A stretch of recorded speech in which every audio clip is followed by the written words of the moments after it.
All right. Welcome, my friend. I'm very happy to welcome our friend Peter to his lessons learned for the PMP exam. So let's go ahead and make sure that our microphones are actually working. All right, Peter, you want to go ahead and see if that microphone is working for you? Let's go ahead and see if you can unmute.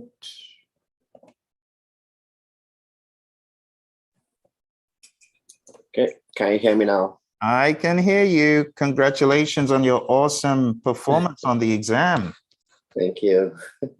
I am glad that you were able to join us. Thank you very much. We just got off a training call as we normally do every Saturday.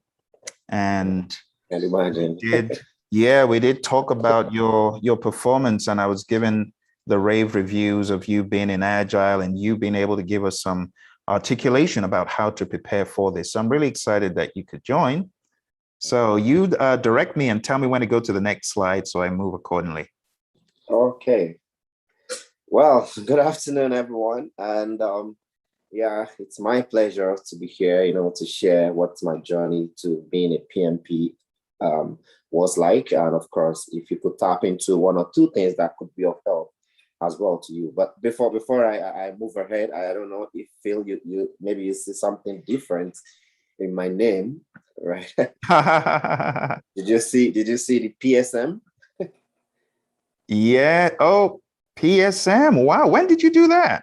I did that yesterday. Are you kidding me? My goodness. What? So, I told you in our chat that I really enjoyed Roy's session, and that was only thing I read again to go do my PSM yesterday. And wow. Yeah, I paid for it and I did it yesterday. And yeah. Wow. I just updated that today. So yeah, I'm gonna be sharing a couple of how Roy's session as well helped, to get me there as well. And yeah, let's see how we move along. Fantastic. All right. So the lessons learned, why did you want to put yourself through this PMP torture, people would say? Okay, well, so I started my career like I read computer science and bachelor's, right? And then my first role was like an IT support person, and then we moved into project management, and then I even had to go do my master's in like project management, but in Europe, right? So I had Prince 2. So that was why I had Prince 2, Agile, ITIL, IPMA, those certifications that I needed in Europe, right? But when I got into the North American space, I knew that, yeah, I needed to have PMP, right? So, just to have an idea how projects are managed in the American space, and of course to gain a ground. And yeah, so sometimes you just want to have it because of the job, because of experience, and of course you want to make sure where you are, you have everything you need to succeed, right? So that was what motivated me into wanting to get PMP, right? There'd be so much talk about it, how hard it is, how respected you are when you become a PMP and all of them. Okay, I will become one. So, and yes, I'm one now.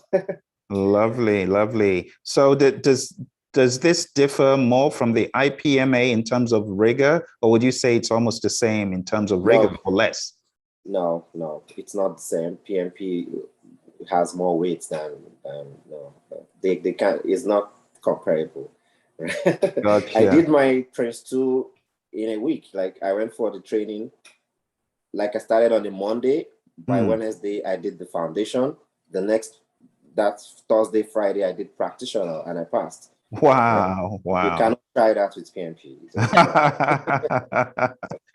Oh dear. Okay, so let's talk about PMP and how you studied for the exam and how you were able to find a solution.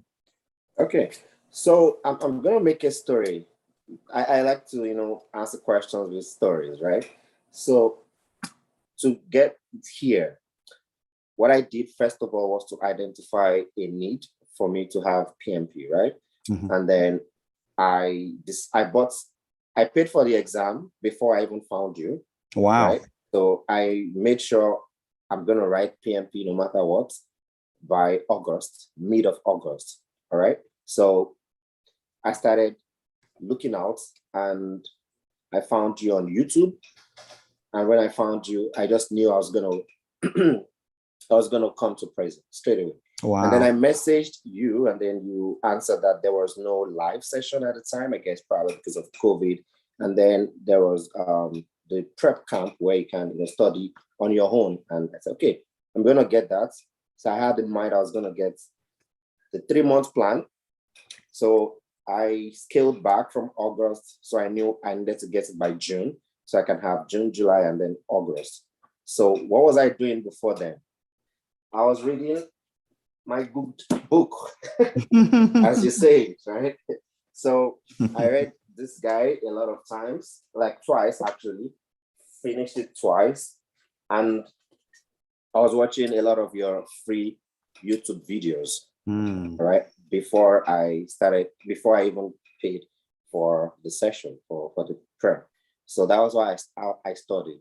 So before I started watching or going through the prep, I already have an idea what you are, who you are, what you teach, how they're gonna pass value into me and what I was looking out for. So it makes the journey much, much, much easier for me. All right. And then that was how it started. And along the line, I was gonna start by June, and then I got a new job. Oh wow. So it became very hectic for me to combine new work, training sessions, I told you as well, I was schooling, combine schooling and then preparing for PMP exams. Wow. All right. So yeah, I know we spoke, and then you said one thing you said was, let's get one out of the way. All right. And I said, okay, that's actually fine. I tried as much as I can to, balance the three. It's really not a good practice to say you are cross function, what do they say again? Multitasking, exactly, task switching. Right? So it's really one must lack, right? But I tried as much as I can. I didn't lack in school, of course. I did my appraisal at work yesterday. It was 3 months, and I passed. So it means that I got it. I can stay on the job, and of course I passed my PMP, right? So what I did, I know it took a while, but I kept reading Pinbook. I kept watching your videos. Anytime I want to sleep, by 10 p.m. I watch videos. Maybe it's like 12 a.m. and I wake up like 5, 6. I start work 8. I resume your videos, right, on YouTube. So he actually did prepare me before I even started, preparing using the prep. Wow. Right. So that was how I studied for the PMP exam. Then when I started reading the prep, it was much, much easier. Right? And I found Roy, and it was just everything was just coming along. And you could see that immediately. I just went straight to do the mock exams, and then the rest to say. So that was how I actually studied for this PMP exam. Yeah. Wow, very good story, Peter. Now, can you just tell us? I know you came from a background of Scrum and some other things, but how did you view PMI's syllabus? The content outline says people, process, business. Were you paying attention to those breakdowns, or were you just looking at it as one organic big thing and just going through it? No. So if you want to pass, I think we'll still get there in the slides. If you want to pass, next slide. No, we will get there. So, oh, okay. Aside from reading, you need to actually study the domains, right? You need to know what questions you anticipate the questions you're going to be getting from people, from process, and from the business groups domain, right? So my technique is this. Once I read a question, before even going to the answers, I make sure I read the questions twice. So I read the question the first time. I try to identify what domain it is. I try to read again to identify what knowledge area, what process. So before I look at the questions, I have the answer in my mind. All right. So once I look at the answers, I find the answers there. Right. And if I probably have two answers, conflicting with themselves. Well, they are not conflicting actually, because PMI did tell you choose the best. Yeah. Right. So they are all, most of them are correct, but you are left with choosing the best. Of course, I chose the best. Right. So I didn't let my knowledge in Agile interfere with what I needed to learn. I still have to go through what PMI says, how they want projects to be managed. Right. So I still went through the traditional process, understood everything, and then married them together with Agile concepts. And yeah, that was what helped me. Gotcha. So Peter, at a very high level, if you're going to break down the exam into Agile, predictive, what percentage would you say was which? It was predominantly Agile. I would say maybe 70%. Wow. Was Agile. Yeah. Wow. Yeah. And is that Agile and hybrid? Agile and hybrid? Okay. Yes. So when I say Agile, I mean, of course, Agile, hybrid. For the hybrid questions, they were actually specific, very unlike PMI. We're actually specific in an hybrid environment and hybrid environments and hybrid environment and hybrid project manager. I was like, okay. So they made that is helpful. Yeah, it was easier for me, right? So yeah, it was much on Agile, right? Yeah.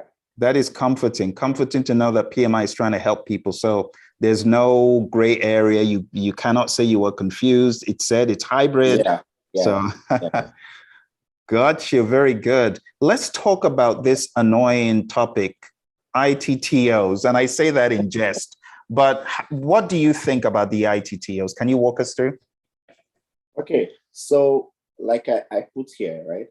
I think it all stems from you needing to understand what project management is actually all about. First off, right? Then you know your knowledge areas and of course the processes of each of those knowledge areas. All right. PMI is not going to ask you what are the output of this process. They are never going to do that. Right. So that's why understanding is much more important. Right. And yeah, there are so many processes. There are 49 processes, right? And of course, there are, I don't know the exact number of the tools and techniques, right? But definitely not all of them are actually important, right? Or they are all important, but not all of them are mostly used or something like that, right? And I had the chance to, audit a couple of projects, right? And I was mentioning some tools and techniques, and the project managers don't even know they exist. Right? So what is important is to know exactly what this. So when you have an understanding what this knowledge area is in your mind, you can guess what you can have a safe guess of what the processes are. And if you understand what the processes are, you definitely can think of what the inputs and the outputs are. All right. So that's why I said here that knowing this, you are good with the ITTOs. It becomes easier for you to know what inputs you need to achieve what process or what techniques to be employed to get to your desired state. That's how I put it, right? And what do I expect to achieve doing this? Okay. So if you have a thorough knowledge of your knowledge area, you have a thorough knowledge of the processes as well. And of course, the output is much important for you to as well know the most popular project artifacts, right? It's not really all of those project documents that PMI is going to be testing you on, right? So, like, if they are asking, say for instance, they're asking a question about WBS, and what they want is for you to tell them what tool and technique do you use in WBS to break down whatever. It's the composition, but they're never going to tell you the composition. They're going to write like a 3-line grammar. Yeah. It means the composition, right? They just want to test your knowledge, right? So to know that, you actually do understand it, right? And one of the advice I said here is prepare to understand, not that you're preparing to just pass. Right? Yeah, so that was how I tackled my ITTOs. I actually did know all of them, right? That is And so yeah, helpful to me. That is so helpful to me, Peter, because what, as a trainer and a coach, what I kind of have to balance is how much time and effort people dedicate to. Some people say, no, I want to memorize. I said, don't memorize. You don't know. You should know. Understand. But they're like, no, I cram everything. I'm going to spend the whole night cramming the night before. I'm like, no, don't do that. in the exam, you will be PMI is, I don't know what it is with PMI. They make the PMP look so much dreadful. Like, so Yeah. when you get in there, you just get scared. Someone you cannot cram. No, you will forget. And it'll be painful that you will forget the cheapest question. It will be painful. There are some questions I didn't even look twice. Wow. Like reading the first line, okay, this is the answer. Like, it was straightforward, right? Wow. But if you have to cram, those are the questions you will miss. Yeah. And then even PMI will be thinking in the background, like, okay, maybe they needed to check this person very well. Probably, something is up, right? Yes. Yeah, I just feel like that, right? So you don't need to cram. It's better you are. Right? So good point. And that's why the marking is not based on how many you get right. It's based on how you passed this process, right? Right. Domain. So right. That's very true. Thank you for sharing those insights. And I want to speak specifically to our friends who are joining us from YouTube. Welcome, welcome.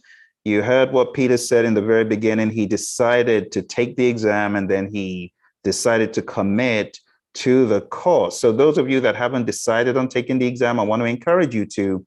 And just so you know, we've got a vehicle coming up very soon. Actually, if you go to the site, you'll see that it's on Monday. It's called the Agile Guide Live Review. So you heard Peter say he came from an Agile background. He already knew about Scrum. For those of you that haven't been for training in Scrum and Agile, we invite you to join us Monday, Tuesday. Just go on down to agileaficionado.com. And for those of you that are looking to September, those of you in Q4, you need to start looking at the 7th edition. So for those of you who are looking at the 7th edition, go on down to hybridprojectmanagement.com. Highly advise you get into a program and start studying in earnest, just like our friend Peter is asking you. So Peter, going to the next slide, it talks about tackling the knowledge areas. So can you share some insights on that?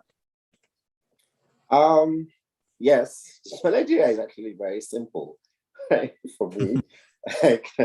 I actually have a couple of friends. I think a couple of them already joined the session.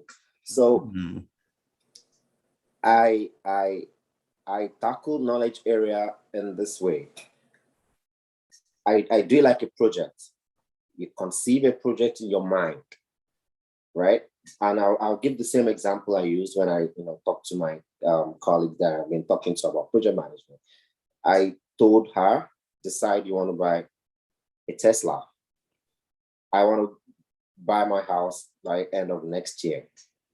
You make it a project, all right? So the first thing you did was to conceive the idea. You had your needs assessment done, all right? You make it a project in your mind. You approve the project. You have your project charter done, all right? And then the next thing for you to do when you have all of that is what? Integrate. Look at how you want to integrate everything you need to get this project, to get this car, to get this house by next year. All right. You develop a plan, a roadmap on how you're going to be getting there. So when you decide that on a very high scale level, then you decide how you want to scope. What kind of house? Because at the integration level, you cannot know exactly the house you want to get, right? But then, or what model of Tesla? Right? At that time, it's still high level. I just want to get a Tesla, right? So you decide what the scope is going to look like. What kind of Tesla are you looking out for? Is it what year? What kind of car? What kind of house am I looking to get as well? All right. So the next thing you do is scope is done. You do your schedule. All right. You plan how long it's going to take you. What do you need, to get there? Do you need to, start saving? When do you want it? And stuff like that. And then you move to your cost. So even when you do your schedule, before you move to cost, myself, I used to bring resource before you get to cost. Because when you have a schedule of how your timeline, how you want it to look like, who is going to help you to get there is the resources, right? If I decide this is what I want to do, how do I get there? Money. Money is my resource at this time. So I need to decide how I'm going to be getting money. What am I going to cut out? Maybe I go for dinner like every weekend. Am I going to cut that? Then you're going to cost how much the house is going to cost me, because you are able to, see the schedule. You're able to bring the resources together. Then you're able to know how much resource you need on this project and what is the cost for each of these, resources that you're bringing on the project. So you're able to then determine what your budget is going to look like, right? So when you have your budget done, how are you going to check quality, right? So you decide how you want the quality to be measured and stuff like that. Then you go into communications. So when you get into communications, at that time, you have your resources, right? You have your schedule, you have your cost, you have your quality done. So the next thing you want to do is how you want to communicate between all of those processes, all right? And when you're communicating, who are you communicating with? People, so it's stakeholders, right? So you bring stakeholders into communication. Now, for my project, I'm going to be communicating with the builders or with Tesla to buy my car, all right? So once I do my communication as stakeholder, the next thing is what challenges do I foresee, right? Are there going to be some natural disaster where I want to get the house? Am I going to lose my job before then? Is a risk, right? So you think of the risk, and then you think of what I'm going to be buying, to get to where I need, right? Do I need to buy anything when I get the house? Maybe I need to pay the landlords to, mow the grass. Maybe I need to buy a water sprinkler. Those are extra costs, and those are what is procurement, because I have to buy them. All right. So when you make it a story in your head, it becomes much more easier. And I cannot even forget, there's this process conversion sheet that you did share. Yeah, that was what helped me the most, right? So I have it at the back of my mind, and it's always there playing at the back of my head. All right. So it told me all the processes, what I actually need to do in this particular place at this particular time. All right. So that was how I was able to, of course, tackle my knowledge areas. And then I still bring that forward into my, Scrum framework. I can use that as well for Scrum, because it's still the same process, right? The only difference is you do some in Agile before you move to the next.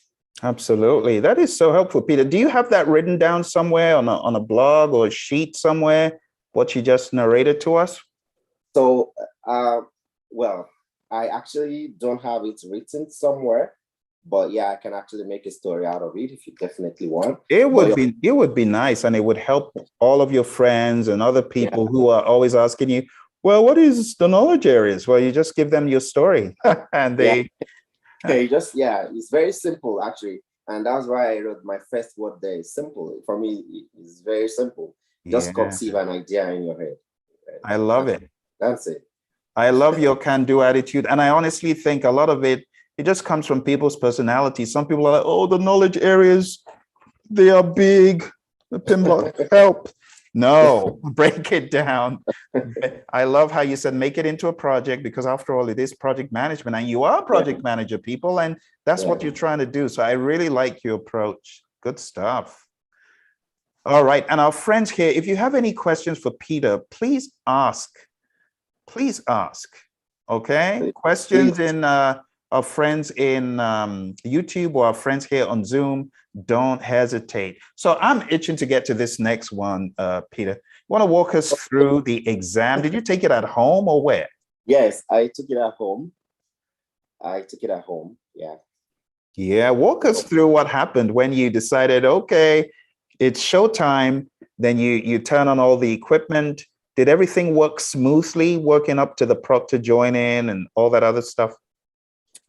Yes. So everything works as planned. The only thing that didn't work was I think I had one app, Bonjour, is an Apple kind of thing on my system that didn't enable me to be able to log in.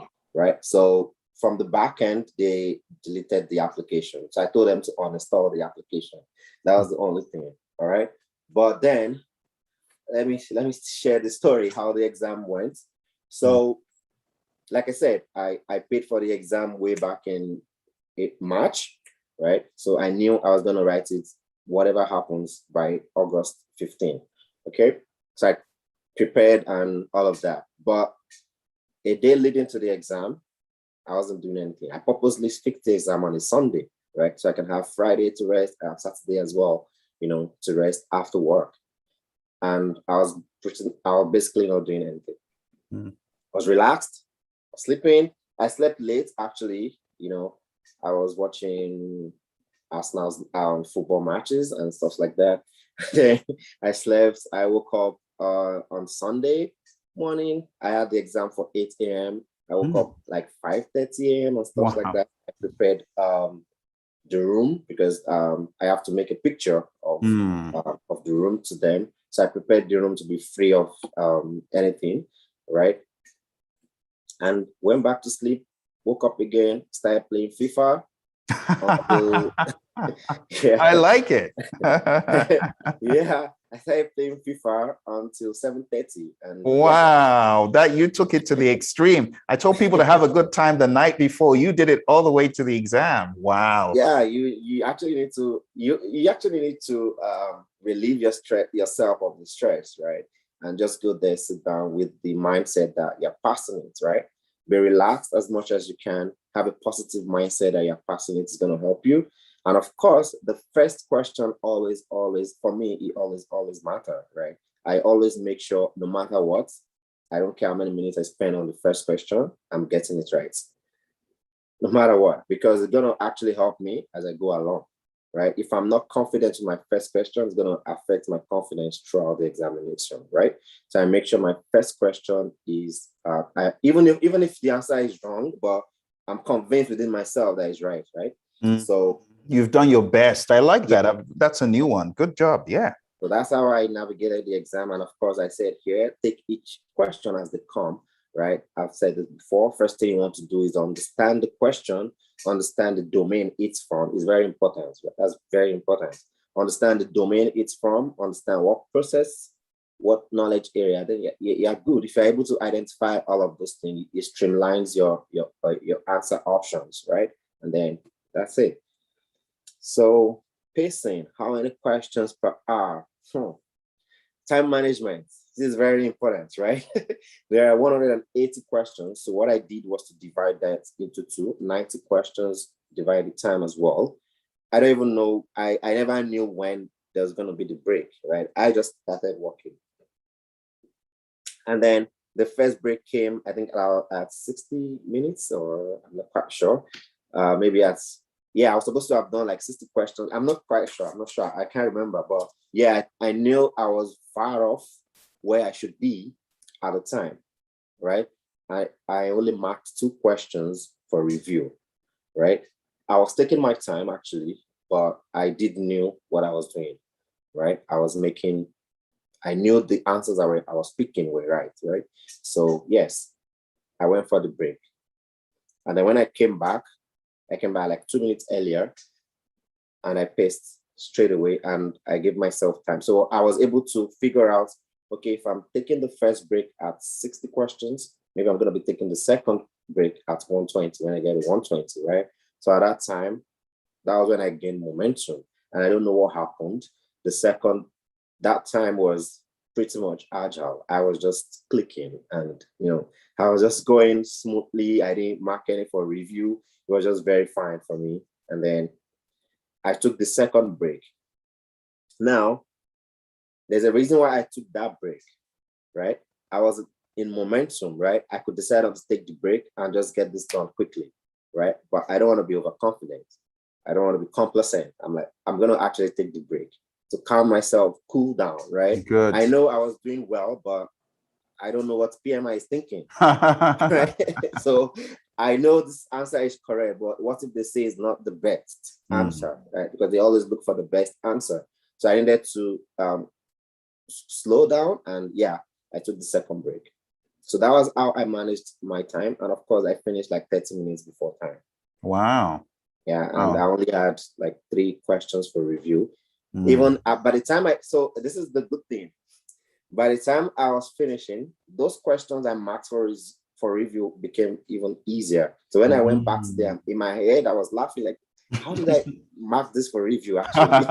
Like, because probably I've seen some questions that, spoke to me about, this is what this could have been. So when I went back, I'm like how? And then I have this habit, maybe everyone, whoever is going to work from, do it from home, not to do it, right? So when I'm answering in the exam, when I'm answering questions, I used to act it, right? So when they say, okay, you are a project manager working for a construction company. So I do something like this. Okay, I'm project manager, I'm working here. And okay. So, I try to ask what the question is, makes it even more easier for me. And then they sent me a chat. I'm like, oh, you're talking, you're humming, oh dear, against the ethics of the exam, and what? we make people, So you were kind of like mouthing to yourself to get into it. Yeah.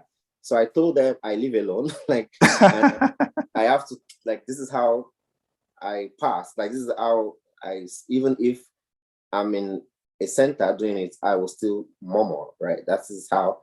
But I'm like, okay, but it's fine. So if you don't want it, definitely no worries, because they cannot. There's no way they can check if actually there was nobody with me, right? So I understood that, right? So anyone taking the exam from home, I want to, take that into consideration. Like, they can actually hear you, right? So so that was how I navigated the exam, and of course, pacing it.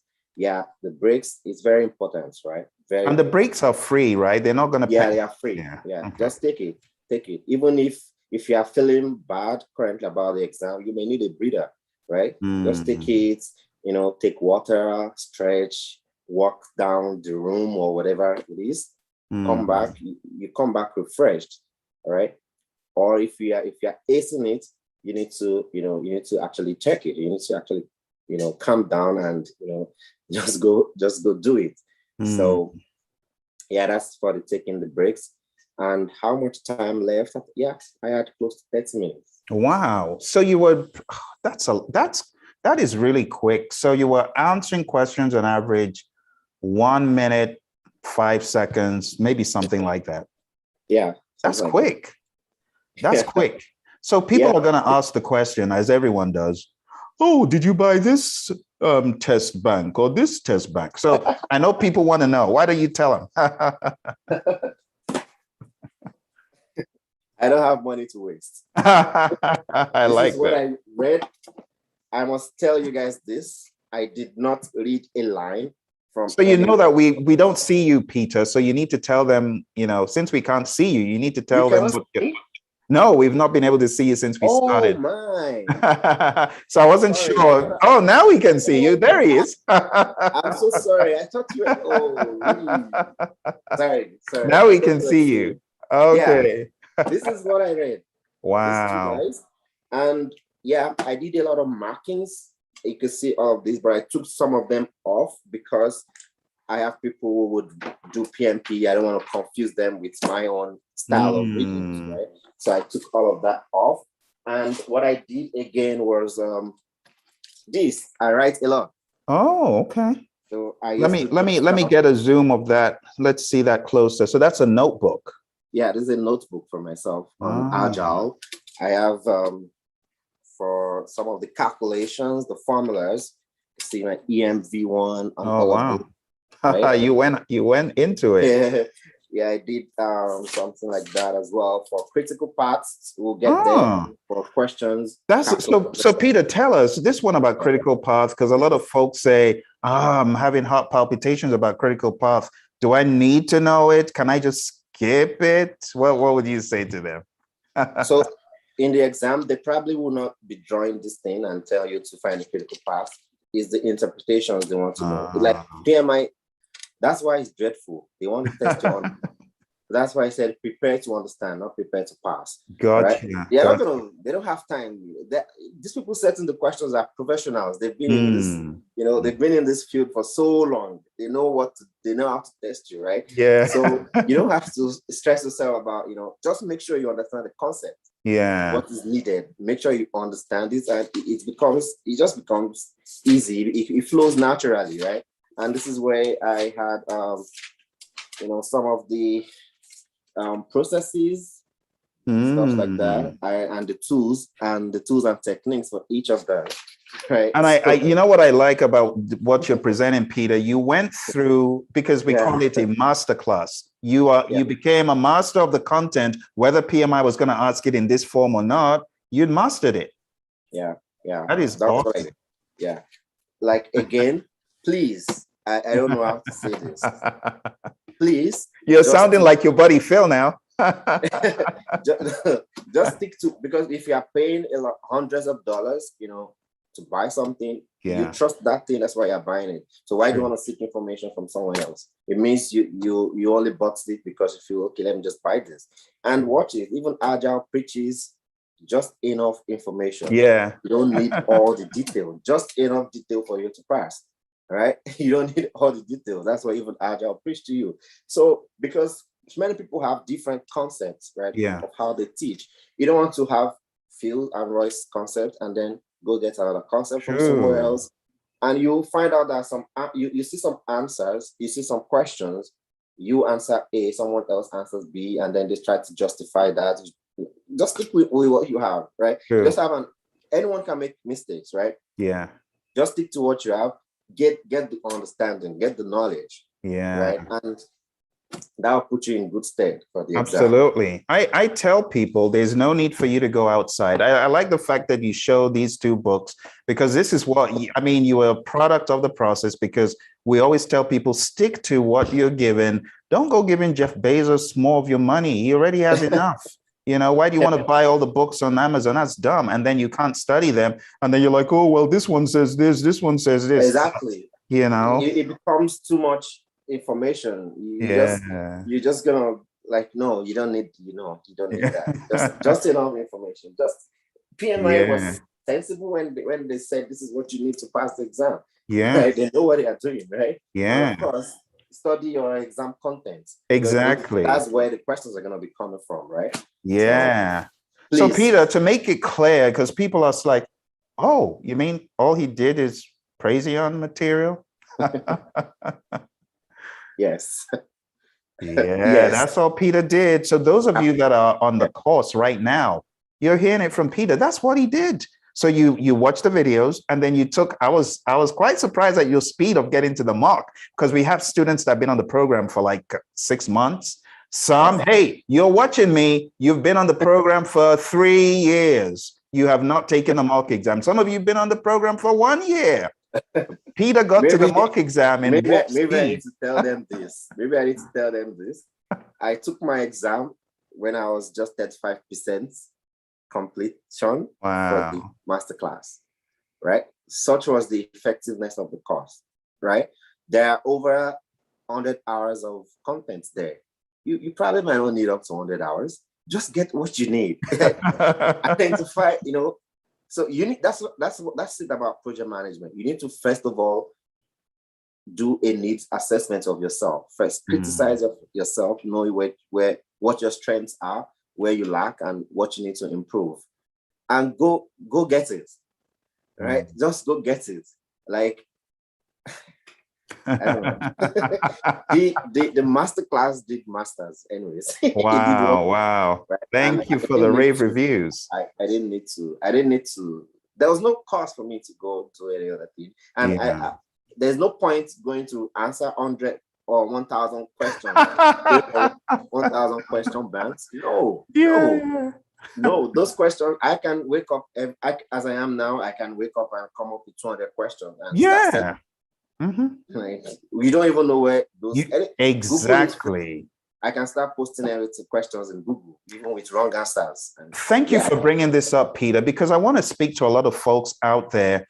Not every question that is on the internet is a good question. A lot of them are old. I see a lot of questions from early 2000s from old PMBOK guides. And I see a lot of companies that I've spoken about this in how to stay clear of dangerous companies. Some companies are dangerous because they're getting harvested questions that the PMI, if they see a pattern in how you answer them, it's going to result in certification revocation. You don't want that to happen. So just stay clean. Like they say, eat clean, right? Stay clean as far as what you're putting into your mind for your exam, so that you don't get rudely surprised. So I like the way you stayed with our content.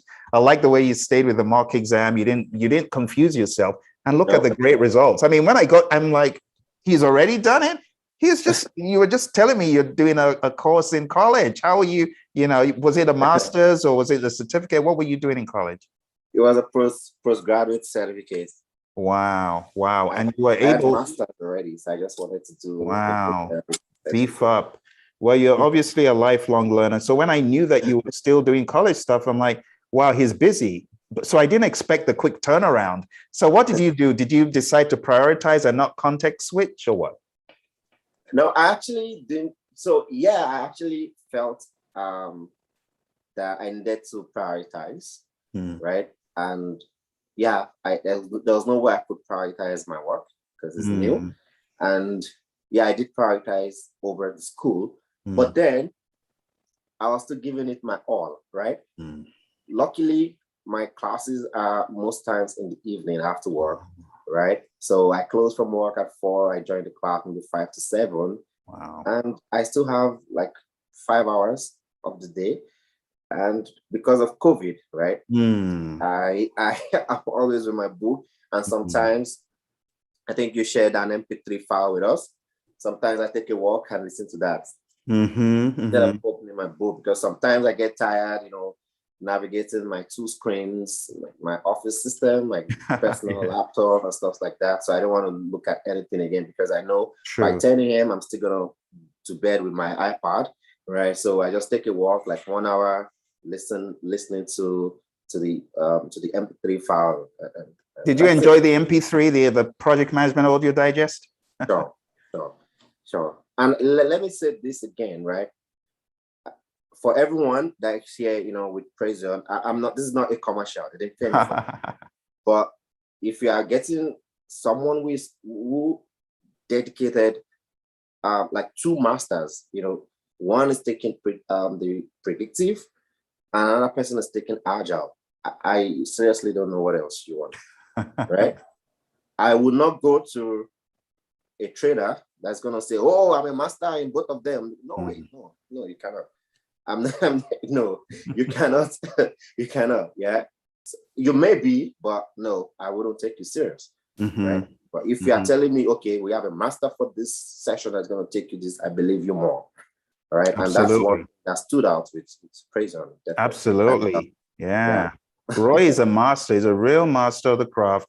And on top of everything that we have in our live training, people have a plethora of Roy's material to go back and watch over and over again, just like you did. And you did tell me that it did help, even though you came from a Scrum background, just watching those videos did help. Yeah, watching Roy actually helped on my job as well, because I'm a Scrum Master, so I understood my job even more.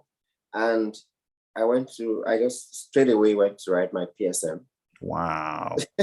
I was telling Roy this yesterday. You might have, I'm sure you're not watching PMP stuff, but I did mention this on one of the broadcasts yesterday, what you shared with me.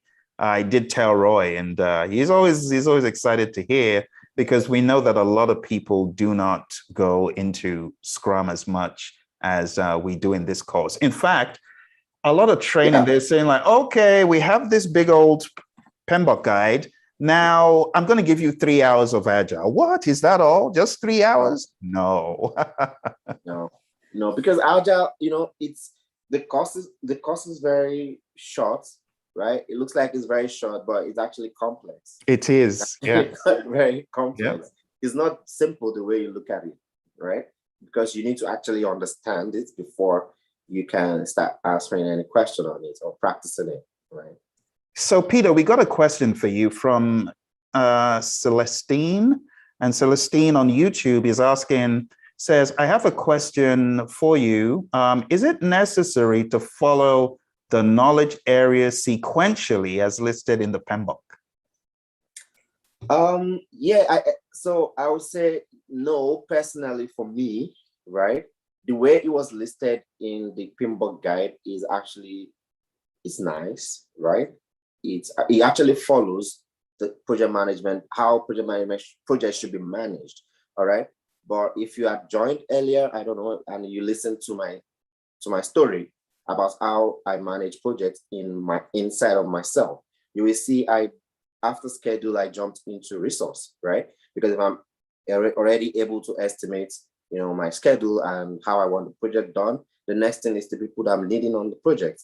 And once I'm able to estimate my resources and I'm ready to acquire them, I do the costing, all right? And once my costing is done, I know my budget. So I acquire the team I need. And once my team is acquired and they are working, the next thing for me is to make sure they are compliant to conformance, quality, right? So when quality is done, who do I tell that this conform to quality? I need to tell a stakeholder on the job, on the project. And how do I talk to a stakeholder? Communicate. Then I bring communication and stakeholder together. And once I'm communicating with my stakeholders and stuff like that, I tell them about the risk that I'm seeing on the project. And then procure, right? So yes, you might follow it, but for me personally, the way I would do it would be integration, scope, schedule, resource, cost, quality, communication, stakeholder, risk, and procurement. So it's the same way you rearranged the tasks. All the you remember, right? When for people domain, PMI says the first thing you need to do is to manage conflicts. Yeah. How do you manage conflict?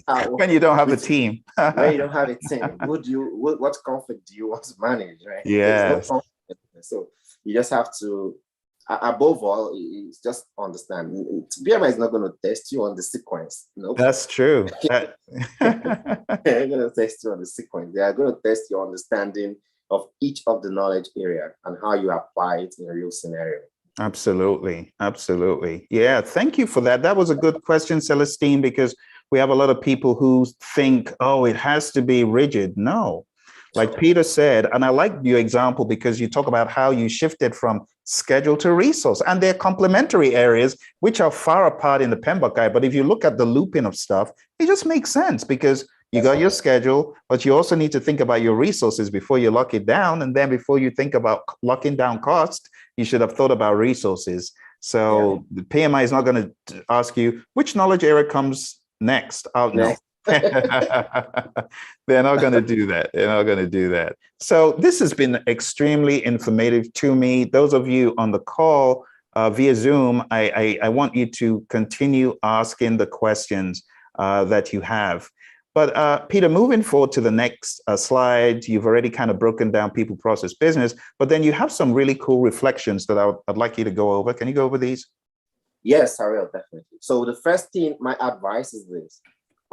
First of all, understand why you want to be a PMP and let that understanding drive you, right? It's not just, oh, everyone is having PMP, I want to also have it. No, that's not a good enough reason to embark on a project, right? So you embark on a project because you want to derive business value, right? Value in this sense is yourself, all right? Sometimes it's not just about getting the next job, right? It's about self-fulfillment. That's what is it the Maslow hierarchy now?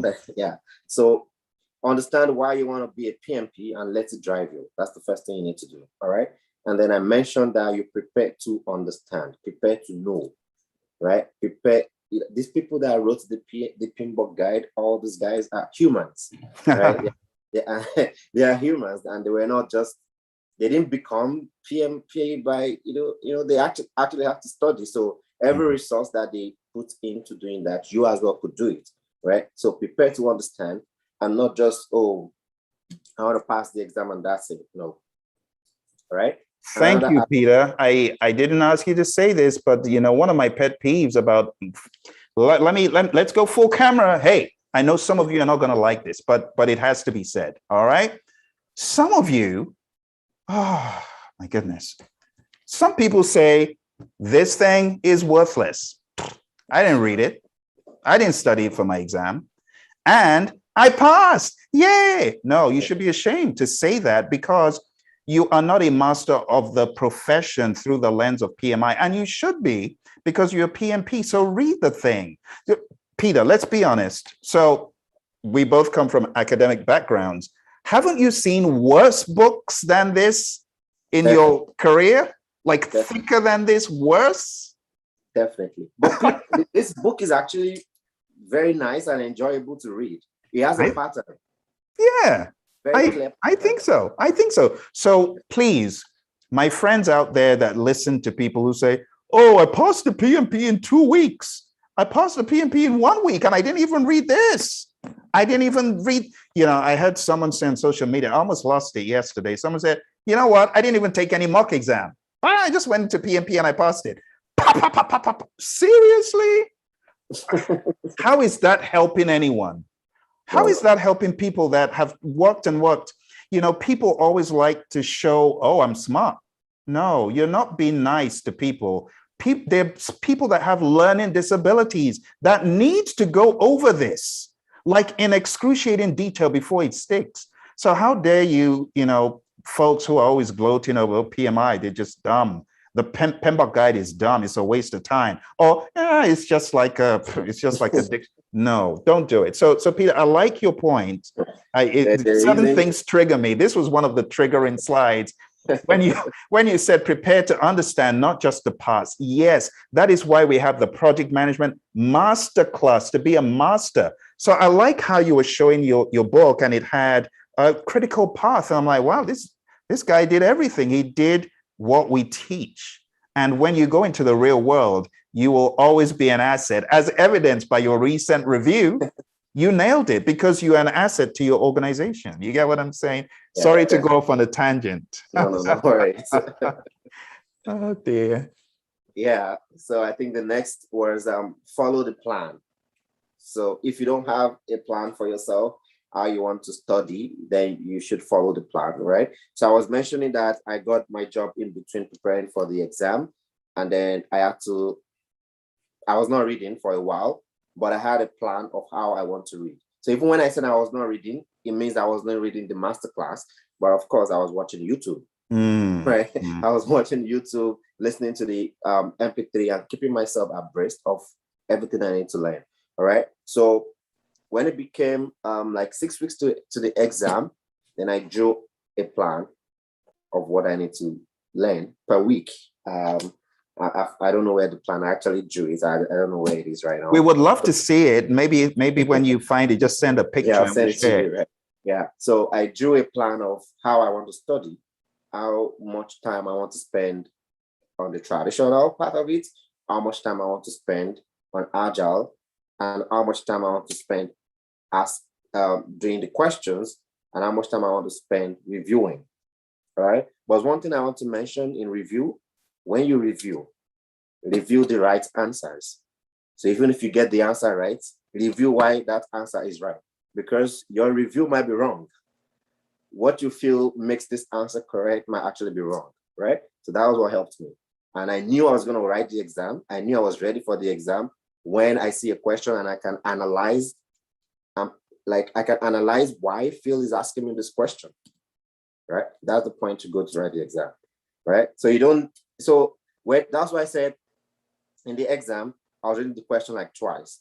I want to go into the mind of the person that said this question to know what he or she is expecting from me. All right. So once I know that, then I know what to respond with. And then it becomes easier for me to choose my answer. So with men, there are so many detractors. And I look at some of them, I just laugh like, PMI, when I look at the answers, I'm like, oh no, these guys don't do this. How can this be this? No way, right? But then it's in a very funny way, and you just fall for it, right? So follow the plan, make a plan, right? If you don't have yours, follow the one Phil and Roya said. I think at the very beginning of the course, you did make a plan how you want us to, yeah. So yeah, do that. again, be intentional in your efforts. Yeah. You need to be intentional to pass. You need to be intentional to understand PMP from PMI perspective. You need to take breaks in between your preparation to let it sink. When you take a break, it doesn't mean you have to start thinking of, oh, I'm losing 3 hours. No, that break is actually necessary because you are taking it to let whatever you've read sink in, right? So once it's 10 p.m., I go on my bed with my iPad. I watch some of those videos, YouTube, even the prep class. Then I sleep off. When I wake up 5:30 a.m., do my prayers. Before I open the iPad again, I try to review everything I read last night in my head before I go into the next one. So you have to be intentional about your effort. You have to take breaks, to let it sink. Yeah.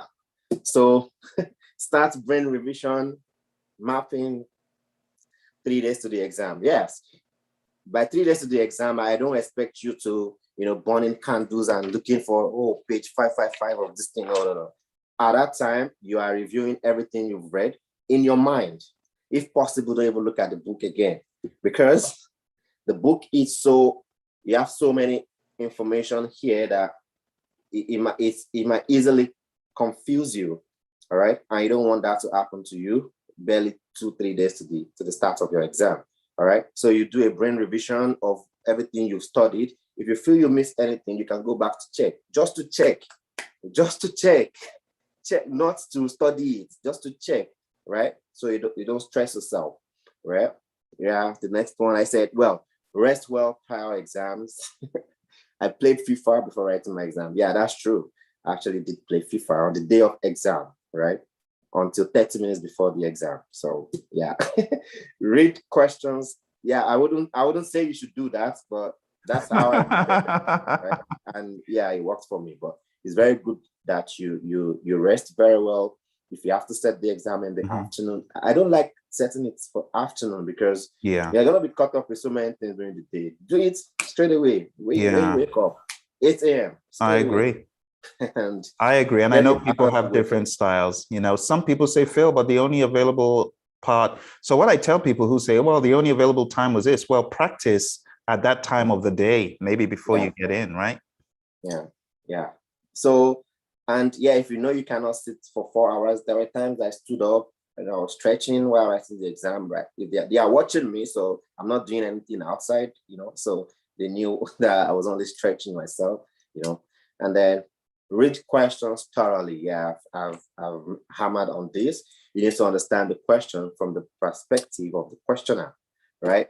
PMI hides details in grammar. This they hide what they just write the composition. They just write like 3-line words to describe the composition. So what that suggests is that they are testing your knowledge. And then I like the fact that they came up with the drag and drop thing right now, because that tests understanding. Definitely. There was a question, if I remember correctly, there was the SPI, there was the CPI, there was BAC, and there was one other statement. And we won't go into too much detail, just so that we keep it as nebulous as possible. So just make sure you read the questions thoroughly, right? And then if you are crossed in between answers, do the elimination process. Choose, eliminate the obvious wrong answer and leave yourself with the 2 best answers, right? Absolutely. And I just want to remind those of you on the program, there's a drag and drop exercise where you can drag and drop things, definitions. Do them, because what Peter's saying, you will be tested with drag and drop. PMI have already assured you, right? Yeah. So it is coming. It's only speaking to your understanding, right? So try as much as you can to answer all questions. Yeah, don't leave. Even your guess might be the right answer, right? Yeah. So mark you for review because you are not sure how much time you're going to have at the end of the exam. And again, it also helps your confidence. If you are not marking anything for review, you know that you are acing it, right? Time management is key, right? We went over this as well. And make a study plan. If you have a study group, study all materials you can get from Praizion. And this is in caps. Please stick to what you trust. Stick to where you put your money. True. Stick to it. Stick to the materials. The last thing you want to do is get different information from different vendors. So you have to take caution. Yeah. Right? There's so many opportunities for information. You have the LinkedIn group with PMI where everyone is telling you what they read. You have Reddit forums where people are giving you 20 different options. You have the projectmanagement.com, where you got all of these streams and people are saying, I did this. Some say, oh, well, I did. You got to just stick with one, and I tell people, I've been doing this since 2005. The moment the exam spat me out, I said, I need to tell everyone alive, these people crazy at PMI, they're going to test you till you cry. So I started telling people the moment the exam spat me out alive, I started training my company at Honeywell, my team members. I didn't wait till I became a PMP trainer.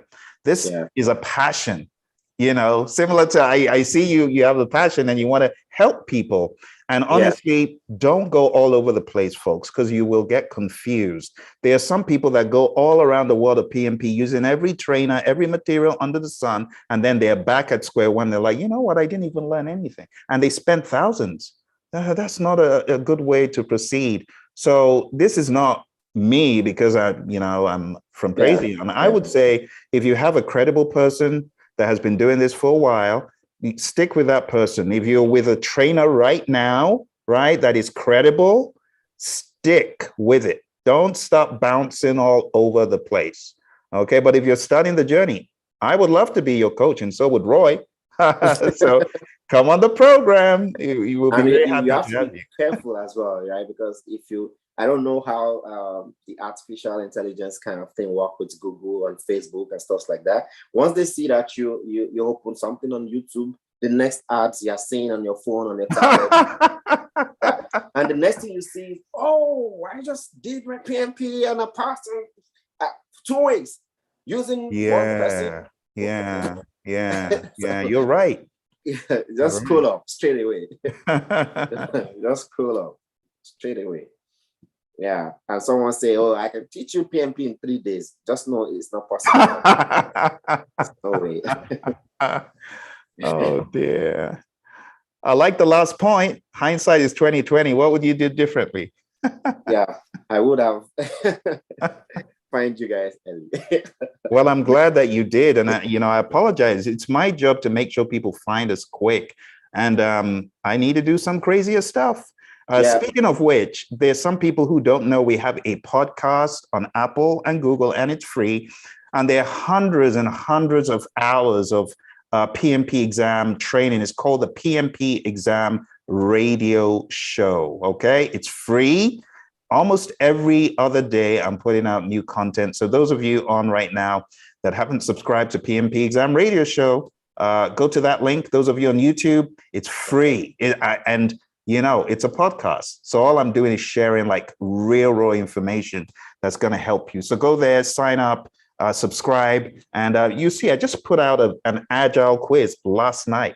So folks who are looking for real content can go there. So thank you, Peter, for that final point there. Let's see what else you got in this deck. Anything else of interest? What else should we look at? The study tips. Let's do that one. Formulas. So, I would say in your journey, leave no stone unturned, right?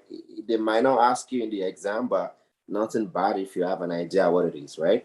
Especially if you have the time, right? I didn't do much on this before the exam, mainly because I had spent a lot of time earlier understanding all the parameters and how they all relate and what they're actually looking out for.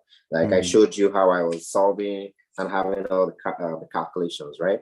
So just have an understanding of what the formulas are and what EMVs, what EVs, what PVs, you will be fine, right? And doing a brain dump of page 25, yes, definitely. You need to do that. If you are taking the exam outside, you need to do that. But if you are taking it in your house, you need to do that on your head, right? Because you're not allowed to have anything close to you, right? Not even bottle of water. That's hard. That's hard. But so I didn't put anything here, input, output, this, and because I've talked about it earlier in the day, right? So. Absolutely. Let's go to your FAQs. So did you read the PMBOK guide? twice. Yes. And the Wow. I Well was very, done. right. You are a So product of the process. You drank the Kool-Aid, and you can stand in front of any company anywhere in the world and know when to use predictive, when to use hybrid, when to use agile. yeah. And that's the kind of person people are looking to hire, not some flakes who say, well, you know what, I don't even know what's in the guide. Then PMI need to arrest you. They need Yeah. to arrest you. And I don't say this to be mean, but I say this because we have a lot of pop-top PMPs these days. They tell you, oh, I don't know what process. You're in front of a client and they're asking you, can you tell us what a project scope statement is? You're like, I don't know. I don't know. I make my own documents. Seriously? That is unfortunate. So anyway, you've been through the process. So I guess I'm preaching to the choir. So what else is here, Peter? All right. How many hours do I need to study daily? Well, I was studying 5 hours a day during the work week and more during the weekends, right? And yeah, one of the things why I fixed my exam for August is because I don't want my Saturdays to be occupied with soccer, right? So I want to make sure I have done the PMP before soccer starts. Yeah, I know it's gonna actually distract me, right? So yeah, just put that at the back of your mind. If you think there's something coming up that's gonna affect how you study, right? You want to enjoy yourself, right? It's That's not true. just, so make sure you plan, just plan ahead, right? That's it. And oh no, how many additional books? None. Right, but if you have some extra books with Praizion, definitely, right? They all, they are all good for your understanding of the concept, right? But for me, I got myself stuck with my two guys here, and then of course the content from the master class, right? Yeah, Those videos are just enough for me, actually. But yeah. And then you also had a CSM, a certified Scrum Master. Yeah, I have a certified Scrum Master. So, and then if you can spend hundreds of dollars enrolling for the course, you should have a very good level of trust. That's one of the values of Agile, right? Right. So yeah. you need to trust the process, just enough detail, not too much information, right? You don't need to confuse yourself with too much information. Agile preaches just enough information. True. Simple is more, right? You cannot beat that, right? So our formula is a big part. I do not know math very much, no, but formula, there were like 2 calculations for me, but they're just simple calculations, PV, EV, stuff like that, right? And so what I noticed is in the exam, they're probably not going to be asking you to calculate to complete TCPI. Yeah, because you are gonna be deriving what you need to use to calculate that. That's gonna take probably over a minute in under exam conditions. So they're not gonna ask you to do that. Instead, they will ask for your understanding of the concepts. True. Right? Yeah. So, but it's important to understand the interpretations of the results, right? Should I delay my exam? No, please. Set a date, work towards it, right? Just set a date. There's no, if you are postponing your exam, then you are not adhering to why you want to do PMP, right? We want to fix our project and finish it on time, right? We don't want to start having issues and postponing and delaying, right? So just like practice project management within yourself, right? And you're very right, Peter. You know what I'm thinking about with that one? I'm also thinking about being agile and giving value, getting the value first out of the way. Give people all the value they're looking for. And you need the PMP, so get it. That's value. Get it over and done with. And then you can play FIFA all day. You can watch all day long. Yeah. How did you know you were ready for the test? Like I mentioned this earlier, I was convinced within myself, right? It got to a point I was analyzing all the questions in the mock exams and practice exams, and I knew I was ready. So when I say a question, I analyze it, and so yeah, this is very important, right? So when you have a coach or when you have a trainer, right? I don't know, maybe you noticed, I was looking at your LinkedIn profile. I did look at it a lot of times. I want to first understand who you are, right? That was why I was watching your YouTube videos. I want to understand how you speak, what is coming out from you, what you embody as a person and as a trainer, right? And helps you to connect with the person when the person is teaching you. Mm. All right. So you are able to even imagine the thought process of the person training you. So before you say A, I know you are looking to say A, right? So that was when I knew I was ready, because I put myself in your shoes based on those information, based on research I've made about you to understand who you actually are. So I'm able to know how you would be asking me questions. All right. So that's what I did. Right. That's another lesson for that is everyone, a big right? lesson. Yeah. So that would let you know when you're actually ready to, when you can put yourself in the mind of the examiner to know why he's asking me these questions. Right? So what in our study routine contributed the most to your success? Yeah, I'll say the plan. Yeah. At the beginning, there was the plan where you have to follow. And I did that Excel sheet. Was it an Excel sheet? Yeah. Yes, I think so. And then there was one feature. I don't know how you did that, right? In the master class, you don't go to the next knowledge area until you finish this part. Yes. That's a very good feature, right? Because I can decide, oh no, I know this one, and just go straight. No, it helped me actually stay in focus. Wow. At a point, I felt like, oh, I know all of these knowledge areas. I just want to, but I cannot even access Agile until I do those. So I was actually forced to watch all of them, right? Wow. So that's why I said the plan works perfectly fine for me. So just stick, I don't know how else, but everyone just stick to one. Just stick to. They are not paying me to tell you this, right? But it's what I've passed through, and and if I'm writing the exam 10 times, I'll pass 10 times out of 10 times, right? So, and that's because of everything I've gained in that 35%, right? So, and then I went ahead to say, most especially the simplicity of the delivery, right? Again, I wrote the exam well at only 35% completion, right? Of the whole course. Speaks volume of how easy and interactive I found it. I didn't find the English too ambiguous. I didn't find any of the sentences too ambiguous. I didn't find any process or any grammar ambiguous, right? I could hear you perfectly well. I could hear Roy perfectly well. There are examples to anything he says and anything you guys say, right? So it's easy, right? So yeah. So another important thing I must mention is having separate masters take the two concepts, right? Roy was marvelous in his dissection of Agile. Phil as well was tremendous, right? That's a very good one. You are with a trainer, two trainers. One is a master in this, one is a master in this. Both are teaching the same thing, right? But different aspects of the exam. Unlike someone telling you, no, I have all the certifications, I can teach you all of them.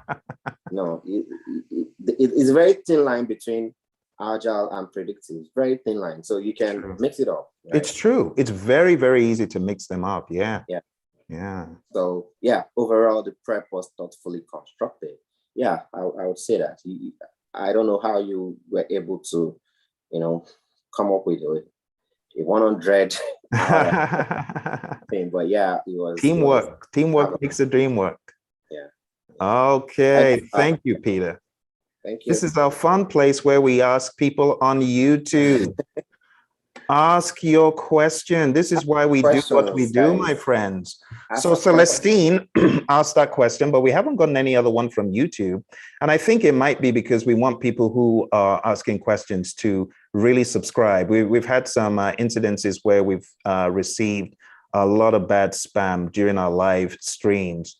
And that's why. But I'm going to go ahead and just see if there's anyone who may not have subscribed and is not able to. Let's take it up, subscribe, and see. What about in Zoom? Do you see any questions, Peter? Okay, let me check some here. So let's see who is on at this moment. So let's see. So I can see Carlos, David, Ife, Justina, and Yvette. Let me go ahead and unmute just in case there are any questions. I know some folks may have hopped off. If you want to ask a question, go ahead and unmute and we can answer it real time. Yeah. Hi, Phil. Hi, Peter. Hey there. Oh, that's Ife. Hi, Ife.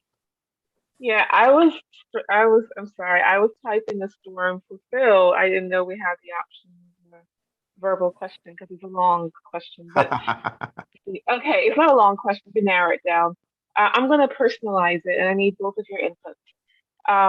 I just started cracking open the book. Like I told you this, I just started reading August when I signed on to the master class, like first week in August, and incrementally started studying as we got into the second week. So let's just put it this way: your master class material, I'm about 3 to 4% in, and then pen book guide, I'm up to chapter 4. Now, my biggest worry, and I think it's gonna also will affect my progress, is seeing myself trying to catch up, and then the fourth quarter rolls in, and the seventh edition storm gets in, and I've been focused on Pemba Guide sixth edition and the master class. So I'm trying to rationalize the need to continue this trajectory since Mhm. I'm a bit green because I hear everyone from Peter and the previous lady, I forgot her name, Shayna, that spoke to it. Everybody had something underlined, which is they were doing some degree of studying prior to honing in on a master class. In my particular case, my degree of study was 2 years prior to August. So it's Got you. almost like a fish out of water.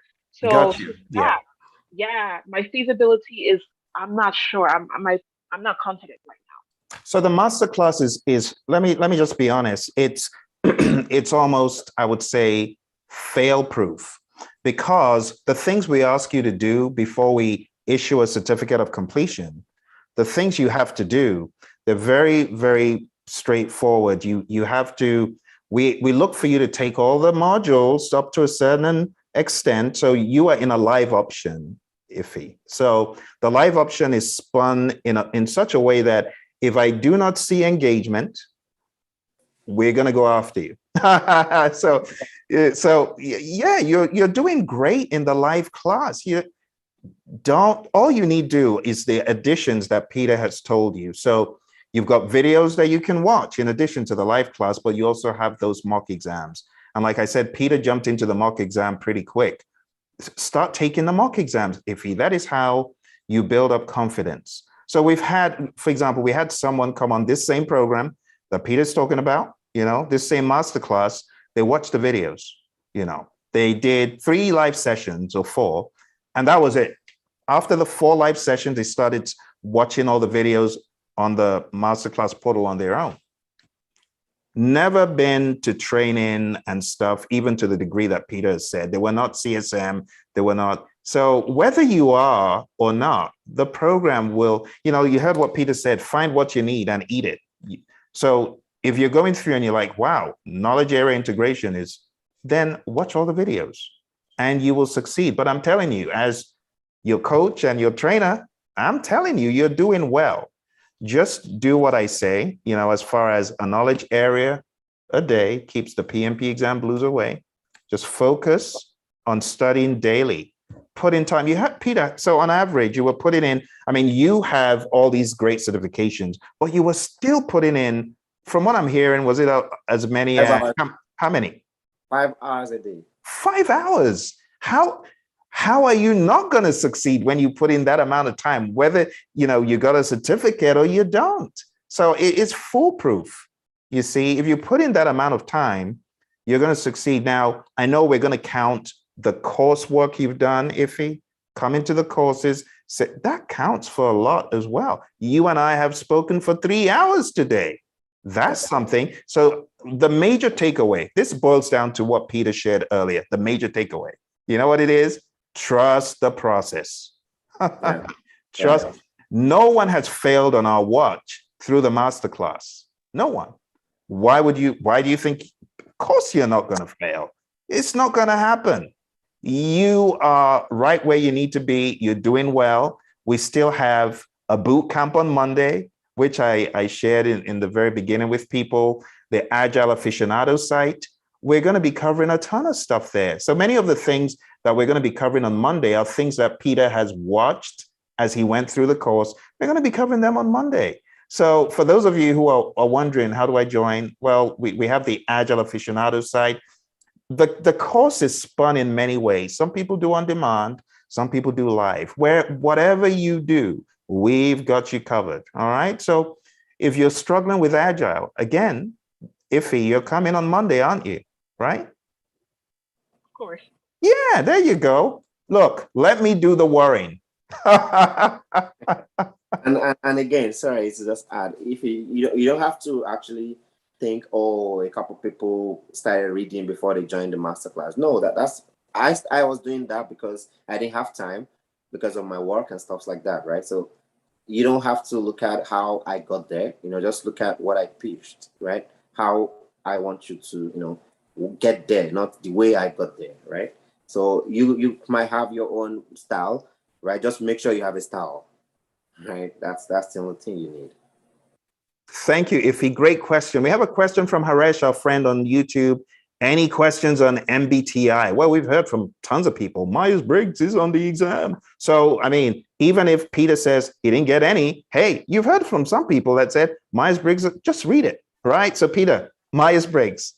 No. You see, that's what I'm telling you. You've got to keep. So, hearing Peter say no, does that mean you won't study? No, you should, because people have said they did get it, right, Peter? Yeah. Yeah.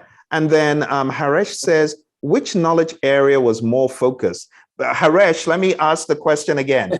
Which knowledge area did they ask? It's all mashed up. Oh, yeah. Oh, yeah. You get it, Haresh? Am I making sense, Haresh? Because on the exam, they could give you a triple whammy, schedule, costs, and scope, and they could throw in risk to boot. Yeah. And then you got all four. In one question. Yeah. They did something, they did that, right? And you just have to, that's why you need the knowledge, right? To be able to know which one that actually wants you to, answer, right? Because you might have a question coming in from risk, and then you went out from risk, went back to cost, right? Yes. Cost is done and it went back to schedule, and that's where the question is, right? But if you read the first line, like, okay, they're talking about risk, so you've missed it already. And then you look at the answers, it doesn't correlate with whatever you have in mind. And you decide, oh, this is hard, and True. Right? True. Wow, Peter, you dropped some serious knowledge bombs for us here, pointed us in the right direction. I am so grateful. You do know for your awesome time spent here. You're going to be getting a PDU certificate of appreciation for what you've done. And don't stop training, coaching, and helping people, because you've gotten so much great knowledge from the program. I'm sure there are people around you that could benefit from it. So keep doing the awesome things you're doing. And I just want to say thank you so much. This was really helpful for me. Not even, I don't know about anyone else, but I'm going to say for me, it was. Any other questions? Thank you, Justina. Any other questions for our buddy Peter? All right, going once. What about our friends on YouTube? Going twice. All right, no other questions. Well, Peter, thank you so much. Thank you, everyone. Thank you for having me. Please, I have a quick question. Sorry. Go on, Justina. Go for it. Yeah, Peter is my very good friend, so and he pulled me into this meeting, and I'm sorry for the noise at the background. Oh, no problem.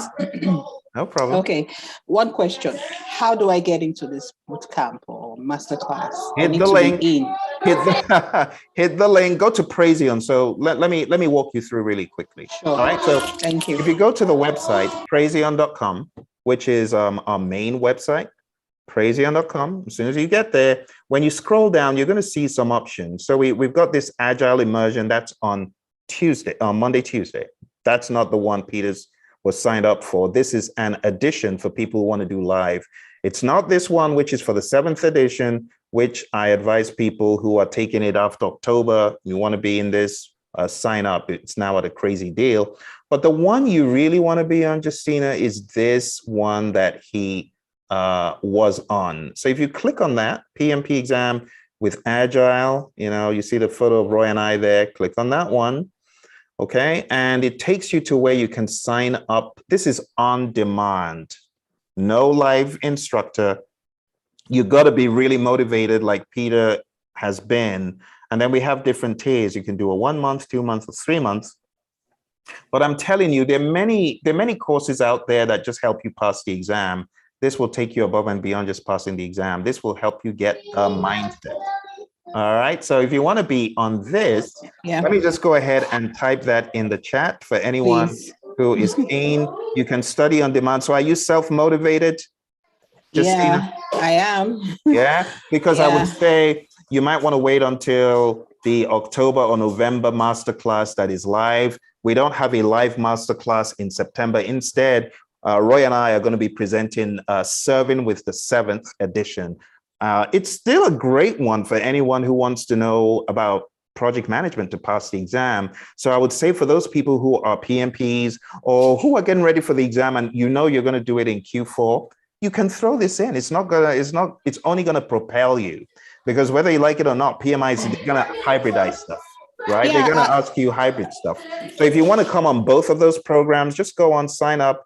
I'm telling you, it's a great time investment and resource investment. So whatever you choose to do, as Nike says, just do it. Thank you. You're welcome.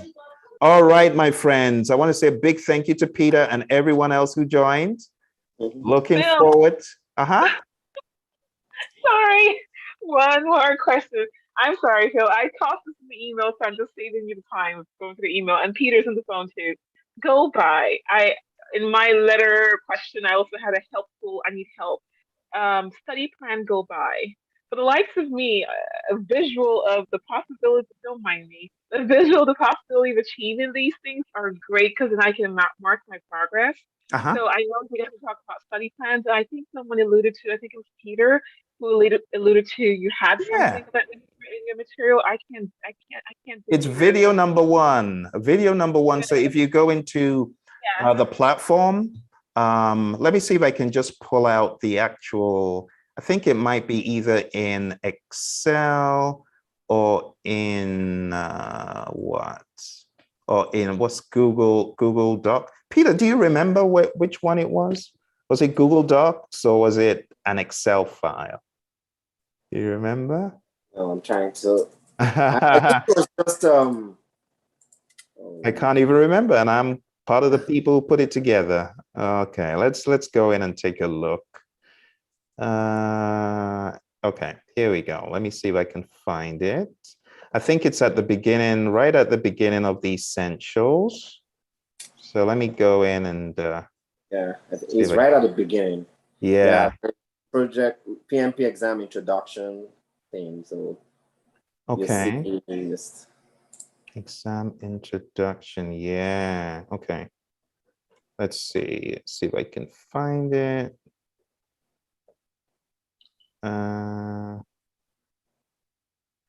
So there were two plans. There's a high level plan.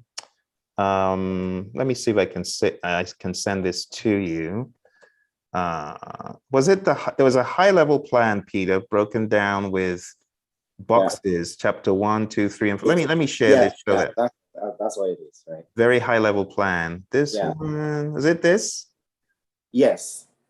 There you go. So let me share this with everyone in the chat so that you got an idea of how you could study. So Iffy, do you see it? Yeah, I see it. That's the one. So let me share this with you. Hopefully it will give you some ideas. I know there's another place in the course where we have it in Excel, but pretty much. Yeah, I stumbled across your Excel study plan 2 years ago. It's been years here that you created that. I think it's arranged differently. I did arrange it differently for the 2021 exam, only because you have more moving parts. You have a different content outline. The content outline does not match back to the process groups. So I did it a little bit differently. Let me see if I can find a study plan for everyone here. Study plan, and it's in Excel. Let's see if I can find that. Study. Okay, you know what, Iffy, let me find it. And when I do, I'll share it. But I don't want to keep folks here waiting. So Yeah, But, it's nice. And even this one helped as well, because at least, you know, it's a 3 month plan for you, right? yeah, exactly. I know that out there on cyberspace, I mean, there was someone who sent a message yesterday on YouTube saying, thank you for the study plan. So I have shared the plan publicly. I think you'll find the plan under some of our posts if you go into our posts, but I'll find it for you. If you don't worry, I'll find it and I'll share it. Okay. All right, everyone. Well, thank you all very much, our friends on YouTube. Thank you for joining us today. We're going to go ahead and we're going to disconnect, but we appreciate you, and hopefully we see you again very soon. Oh, don't forget. You don't forget your PMP guide. Yeah. Thank you, Peter. We appreciate you, and thank you for drumming home the message. Thank you so much. Thank you. Be in touch. All right. Thank you all very much.